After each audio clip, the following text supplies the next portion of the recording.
শ্রোতা ভাই ও বোন, আমাদের জীবনে এমন কিছু সময় আসে যখন দেয়ালে পিঠ থেকে যায়, যখন আমাদের নির্দিষ্ট চাওয়া পূরণ করা ছাড়া আর বিকল্প কোনো পথ সামনে খোলা থাকে না। এ ধরনের পরিস্থিতিতে আল্লাহ রাব্বুল আলামিনের কাছে আমাদের মনের একান্ত কামনাবাসনাগুলোকে পূরণ করবার জন্য একটি বিশেষ পথ বাতলেছেন আমাদেরকে প্রিয় নবী সাল্লাল্লাহু আলাইহি ওয়াসাল্লাম।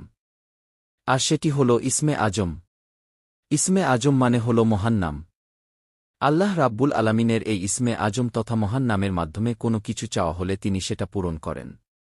এ নামের মাধ্যমে আল্লাহকে ডাকা হলে তিনি সেটাতে সাড়া দেন। এ মর্মে নবী আলাইহিস সালাতু সালামের অনেকগুলো হাদিস রয়েছে। অনেক ওলামায়ে কেরাম ইসমে আজম সম্পর্কে বলেছেন যে, এটি হল আল্লাহ রাব্বুল আলামিনের যে মূল নাম আল্লাহ সেটি। তার অনেকগুলো গুণবাচক নাম আছে, তার মধ্যে থেকে আল্লাহ রাব্বুল আলামিনের যে মূল নাম আল্লাহ, এই নামের মাধ্যমে আল্লাহ রাব্বুল আলামিনকে ডেকে যদি বান্দা কোনো কিছু চান কায়মনোবাক্যে, অন্তরের গভীর থেকে, তাহলে সে দোয়া আল্লাহ রাব্বুল আলামিন অবশ্যই কবুল করেন।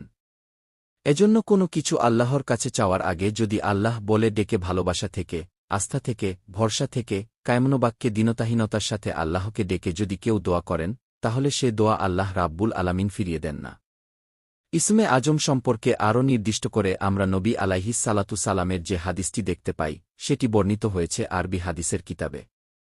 সে হাদিস সম্পর্কে বিশ্ববিখ্যাত হাদিস বিশারদ হাফেজ ইবনে হাজার আল আশকালানি রাহিমাহুল্লাহ ফাতহুল বাড়িতে লিখেছেন যে, ইসমে আজম সম্পর্কে সবচাইতে বিশুদ্ধতম হাদিস হল এটি। আর সেটি হল এই যে, বুরাইদা রাদিয়াল্লাহু আনহু বর্ণনা করেছেন, এক ব্যক্তি নামাজের মধ্যে একবার কিছু বাক্য বলে উঠলেন। নবী সাল্লাল্লাহু আলাইহি ওয়াসাল্লাম তার কথাগুলো শুনলেন।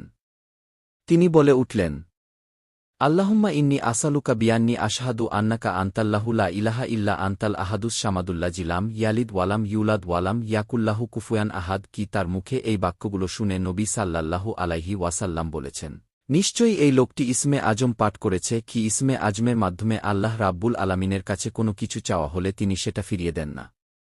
এর মাধ্যমে আল্লাহকে ডাকলে তিনি অবশ্যই তাতে সাড়া দেন। এ হাদিসের ভিত্তিতে অনেক মুহাদ্দিসিনে কেরাম বলেছেন, এটি হল সেই দোয়া যেটাকে ইসমে আজম বলা হয়, যার মাধ্যমে এটি পাঠ করার পর আল্লাহর কাছে কোনো কিছু পেশ করলে সেটাকে অবশ্যই আল্লাহ তাআলা পূরণ করেন। মনের যে কোনো ভালো আশা আল্লাহ তাআলা পূরণ করে থাকেন।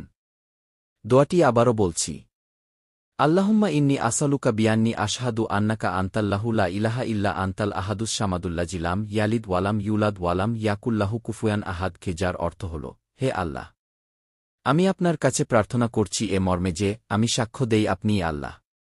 আপনি ছাড়া সত্যিকারের কোনো মাবুদ নেই। আপনি কারও মুখাপেক্ষী নন, আপনি এক এবং আপনি কাউকে জন্ম দেননি, আপনাকেও কেউ জন্ম দেয়নি এবং আপনার সমকক্ষ আর কেউ হতে পারে না। এ বাক্যগুলো পাঠ করে আল্লাহ রাব্বুল আলামিনের কাছে কোনো চাওয়া পেশ করলে তিনি অবশ্যই সেটি পূরণ করেন। কেউ যদি অত্যন্ত সংক্ষেপে ইসমে আজমের মাধ্যমে দোয়া করতে চান, তাহলে তিনি আল্লাহ রাব্বুল আলামিনের প্রতি আন্তরিকতা, ভালোবাসা, শ্রদ্ধা, বিশ্বাস, ভক্তি এবং ভরসা রেখে আল্লাহকে ডেকে ডেকে মায়ের সাথে, মমতার সাথে আল্লাহর অনুগ্রহগুলো স্মরণ করে আল্লাহর কাছে তার মনের চাওয়াগুলো পেশ করবেন। এটা হবে ইসমে আজমের সবচাইতে ছোট ভার্সন। আর যদি কারো হাতে সময় থাকে, তাহলে তিনি ইসমে আজমের যে দোয়াটির কথা আমরা বলেছি, সেটি পাঠ করবেন এবং আল্লাহর কাছে তার চাওয়া পেশ করবেন। জীবনের কঠিন মুহূর্তগুলোতে বিশেষ করে ইসমে আজম পাঠ করে আল্লাহর কাছে দোয়া করব, সেটা অবশ্যই আল্লাহ কবুল করবেন। যদি দোয়ার মৌলিক শর্তগুলো আমরা পূরণ করে থাকি, হালাল ভক্ষণ করা, কায়মনোবাক্যে দোয়া করা এবং দোয়ার ক্ষেত্রে আন্তরিকতা ও ঐকান্তিকতা থাকা, এ বিষয়গুলোকে যদি খেয়াল করে আমরা দোয়া করি, ইনশাআল্লাহ বিইজনিল্লাহ আল্লাহ তাআলা আমাদের সে দোয়া পূরণ করবেন। কোনো কারণে সে দোয়া যদি পূরণ হতে আমরা না দেখি, তাহলে সন্দেহাতীতভাবে আমাদের বিশ্বাস রাখতে হবে যে, এটি এই মুহূর্তে না হওয়ার মাঝে আমাদের জন্য কল্যাণ নিহিত আছে। আল্লাহ তাআলা এর বিনিময় আমাদেরকে আখেরাতে দিবেন।